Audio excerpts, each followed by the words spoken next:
Hey, welcome back.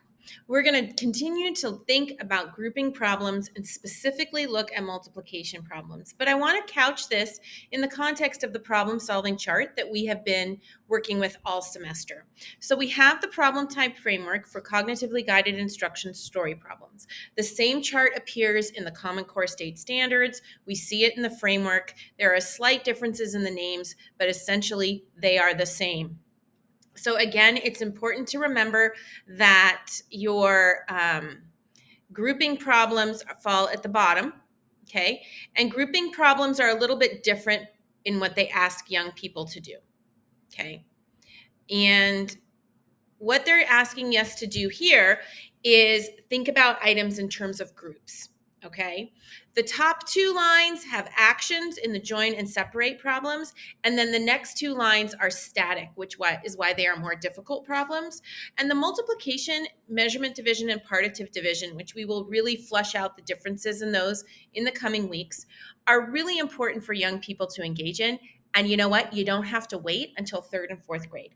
Young people as young as TK and kindergarten can actually conceptually work in these realms, and I'll show you how. So we want to think about the multiplicative structures. When we think about multiplication problems and we think about the equation A times B equals C, the multiplication symbol means groups of. So if we can adhere to that convention, we will always know what the child is talking about when they write a multiplication equation, right? A groups of B equals C. Of course, we also later on in the multiplication journey learn that multiplication is commutative and we can move the factors around to help us multiply.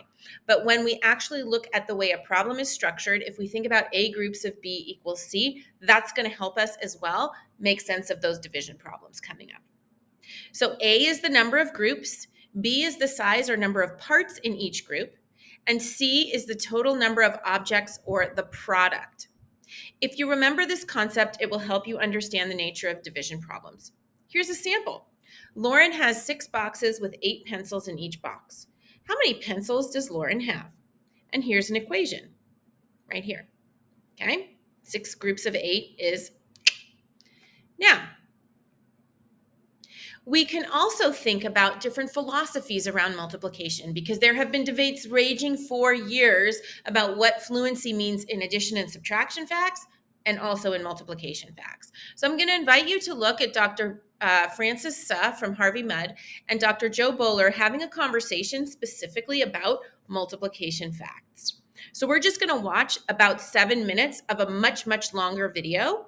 And then you're going to think about how your ideas of multiplication changed. So after the video, you'll head on over to the Jamboard and write a post-it reflecting on how might Dr. Suh and Dr. Bowler have changed your thinking about multiplication facts.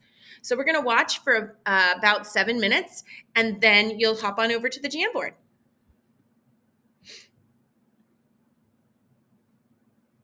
Unfortunately, we do not have captions for this. And one of them, you say, is that we should at every moment counter the idea that math is about memorization and replace it with the idea that math is about exploration. Yeah, I guess I am troubled by how many people tell me about their bad experiences in math. Of course, as you know, being a professor in mathematics, people often start when they hear that with a confession. Right? I like to say that being a mathematician is a bit like being a priest, because people find out what you do, they feel they need to confess. Confess their math sins. A therapist, I often find myself giving therapy to people who... That's right. And many of those experiences come out of this pressure that people think math is just a bunch of meaningless facts that I need to remember. They didn't make any sense. Algebra in particular, algebra is wonderful, has lots of great uses, but sometimes the way we teach it is in a way where students don't connect to the underlying meaning and don't see its value, and it's just then becomes a bunch of memorization. Yeah. And I think that's really harmful in many ways, not just for the person themselves, but for society, right? Mhm. I mean, we're giving a lot of people these really bad math experiences, and it's often their last experience in math. Mm-hmm. I see a lot of these kids come through to college that way, Yeah. right? Their last experience in math Mm-hmm. is a class that doesn't necessarily connect to their deep desires, Yeah. and seems irrelevant to them. Mm-hmm. And then these people go out into other areas. They begin to make policy. They Mhm. begin to be the future leaders and teachers, and unfortunately continue to perpetuate this idea that math is Yeah. dry and lifeless and cold Mhm. and a bunch of symbols to Mm-hmm. memorize. Mm-hmm. Mm-hmm. Yes, we encounter that a lot in trying to change things and work with people. Like, we get called into districts, and the administrators are the first people we work with. And after a while, I realized they just don't understand what we're saying, because they have completely the wrong idea about maths. Mm. So it's almost like you're speaking a different language. I even think now there's really like two completely different versions of maths. One of which is just, I call it performance maths, where Yes. you listen to methods, you reproduce them, Mhm. you're judged according to how quickly and accurately you reproduce them. Yes. But then there's this whole other maths, which you know and I know, Yes.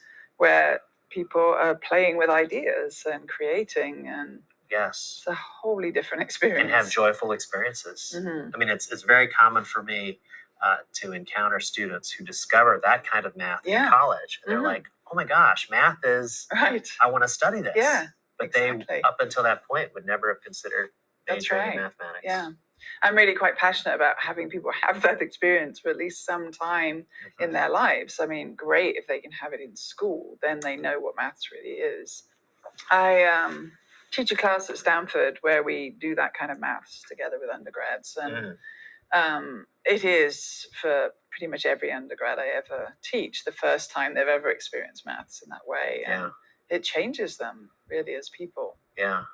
And imagine here at Stanford, you get a lot of students who, even though they're at Stanford, have come in with this Mhm. deep math anxiety. Absolutely, yeah. So many of them. People think, oh, they're at Stanford, they can't have maths anxiety, but so many of them. Yeah. Yeah. And Even wouldn't it even be, the successful ones. yeah, and wouldn't it be great if people began to see math as something that you do and explore, Mm-hmm.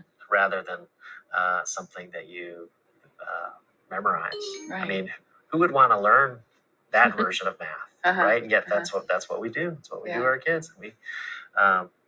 And I do really worry about the little kids who've, one of their first most powerful experiences of maths is memorizing a multiplication table. Yeah. Yes. And that becomes such a powerful experience for them, and it really Mhm. shapes what they think maths is. Yeah. And I know I sometimes get pushback when I talk about the memorization bit, and I know you do as well. Yes, I do.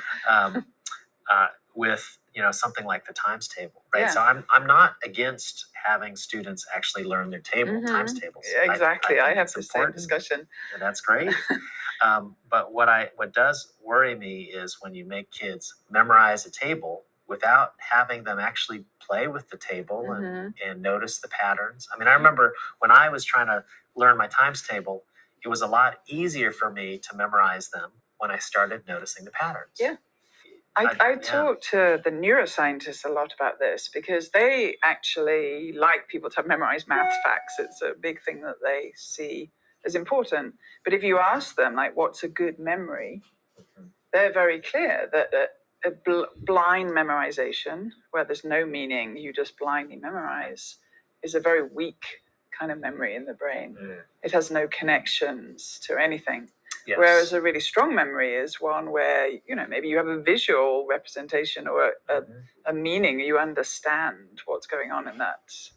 That's right. I have the same debates. People, they say, oh, you don't think maths facts are important. That's not really what we're saying. We're saying there's really different ways to learn maths facts. That's right. Yeah, so I know that you often talk about how important it is for students to be able to think flexibly about mathematics. And I know that kind of flexible thinking for me happened when I started looking at the patterns and noticing the patterns, right? So then I could say, oh, okay, well, maybe I don't remember what 7 times 9 is, Yeah. but I can do 7 times 10 and subtract Right. another 7. That actually comes about when you begin to explore the patterns in these tables. That's right. And when you get the message that flexibility is important, I think one of the problems we have is it is actually the low achieving students who, if you give them a problem like 7 times 9, think, I have to multiply 7 times 9. I can't think of 7 times 10. That's kind of not allowed. Yes. And so when we worry about kids who are low achieving, but often what happens to those students is they get more kind of drill and practice, when I think what they really need is this sort of flexible approach, and starts to see that they can deal with numbers flexibly. That's right. It's really important. That's right. In many ways, that's one of the most important skills that we take away from learning mathematics in the proper way, is being able to be flexible. I mean, this is a transferable virtue, as I like to talk about it, that will serve you well in any profession. So if you want to create the next technological gizmo, you have to be a flexible thinker. That's how you innovate. Yeah, exactly. This is All right, everybody. So that was a really interesting talk. I will drop the link in. So if you're interested in watching the 45-minute or 47-minute video on your own time, you will have it at your disposal. But head on over to the Jamboard and think about what Dr. Sun, Dr. Bowler said, and how did they challenge your thinking about multiplication facts? Or how did their ideas agree with what you have to say, have been thinking about? All right. See you soon.